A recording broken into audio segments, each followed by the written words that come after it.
10:17 de la mañana. Les comentábamos más temprano, desde Dolores se sigue reclamando, entre otras cosas, por ayuda psicológica.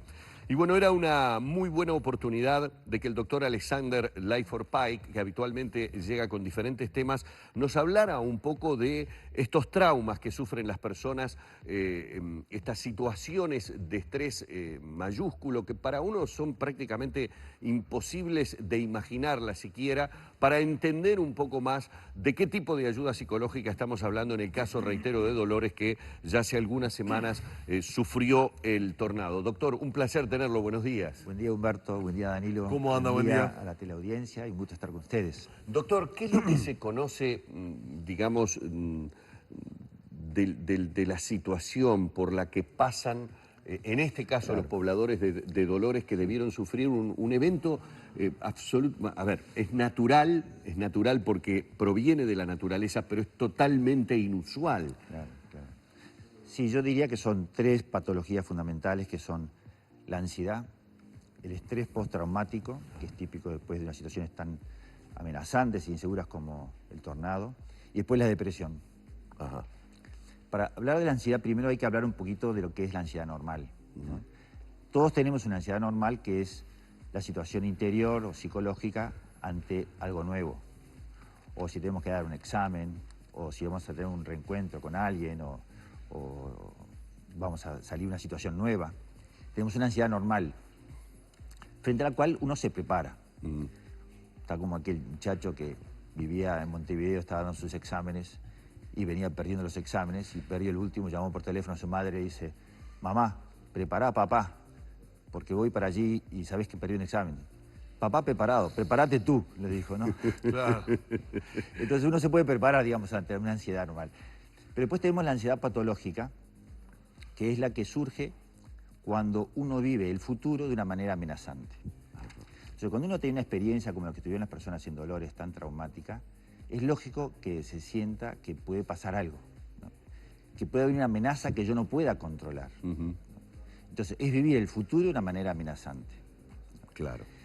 El cuerpo y toda la psicología y el cerebro se prepara ante la ansiedad, segrega una sustancia que se llama la cortisona normal, que se llama cortisol, que nos lleva a tener un poquito más de frecuencia cardíaca, nos sube un poquito la presión, nos prepara, digamos, para la lucha. Pero es una ansiedad normal. Cuando la ansiedad pasa a ser una ansiedad patológica, porque ya no existe ese miedo, o ya pasó, o ya pasó el examen, Claro. o ya pasó la situación que uno podía sentirse amenazado, pero sigue esa situación de expectativa amenazante, entramos en la ansiedad patológica. Y esto es importante porque si se empieza a extender unos meses, ya empieza a afectar al cerebro. Por ejemplo, está demostrado que la ansiedad crónica produce una atrofia, que sí que es como que se achica, una zona del cerebro que se llama el hipocampo, que es la zona de la memoria.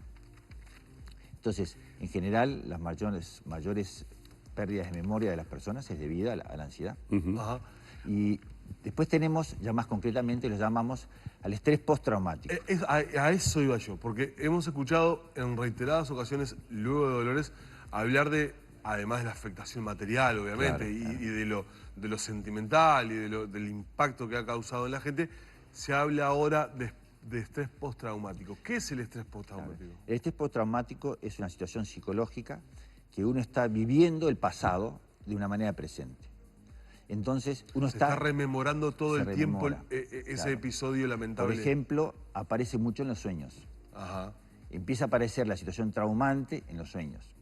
Yo hace unos años me acuerdo que tuve que atender a una pareja que habían tenido una situación de copamiento, y entonces me vinieron a consultar porque la esposa permanentemente de noche estaba reviviendo y teniendo en los sueños las escenas que había pasado. Entonces eso le llevaba a vivir de una manera dramática el presente, porque no lo podía vivir, estaba como enganchado en el pasado. Y entonces es lógico que en la situación de Dolores, mucha gente todavía tenga muy presente, porque todavía siguen las casas destruidas, todo sigue derribado. Entonces es lógico que ante esa situación vivan, bueno, pero esto lo volverá a ver, volverá a suceder, ¿no? Volveré a tener las pérdidas que tuve. Yo escuchaba el testimonio incluso de una señora que hablaba de la pérdida de su esposo posterior al tornado como consecuencia de la angustia y la depresión en la que cayó, y que fueron varios los casos donde se repitieron en Dolores situaciones de esta, gente que se ha enfermado posterior a la tragedia, ¿no? Entonces, como que tiene un polo psicológico, el estrés postraumático, que es esas imágenes que vuelven a la mente, que llevan a vivir el pasado como si fuese un presente, y después empiezan a haber manifestaciones físicas.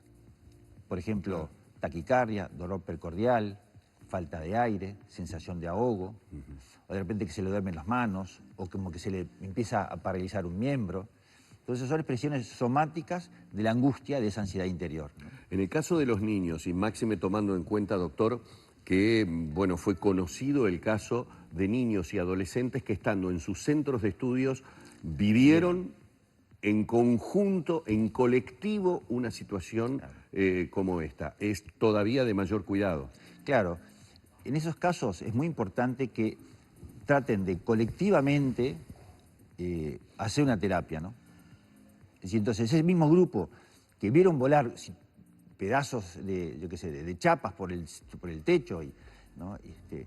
Es lógico y es bueno que esos chicos expresen en grupo lo que sintieron, lo que pensaron que podía pasar, cómo lo vivieron. Y esto hay que repetirlo muchas veces, porque hay que ayudarlo a que lo saquen para afuera. Porque si no se saca para afuera, se guarda para adentro, y eso, que de alguna manera no salió de una manera normal, empieza a salir de una manera patológica, ¿no? Claro. Con enfermedades, con terrores nocturnos, ¿no? Episodios de somnolencia o insomnio, quise decir, ¿no?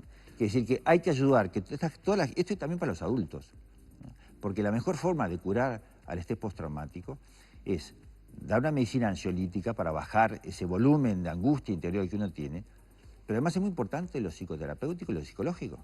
Entonces aquí las terapias de grupo, ¿no? Sé que lo están haciendo, es importantísima, y que todos participen.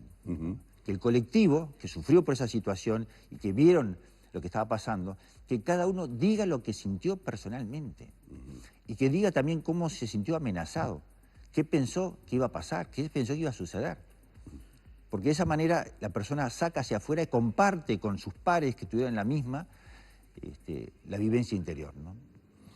Doctor, muy importante, muy importante. evidentemente Sí, la verdad que sí. el reclamo de la ayuda psicológica queda en claro la importancia y la gravedad que puede tener, ¿no? Las consecuencias que puede tener, que seguramente no las estemos viendo hoy, algunos síntomas sí, como usted dice, pero que son a mediano y largo plazo. El otro aspecto muy importante, Humberto, es la depresión, ¿no?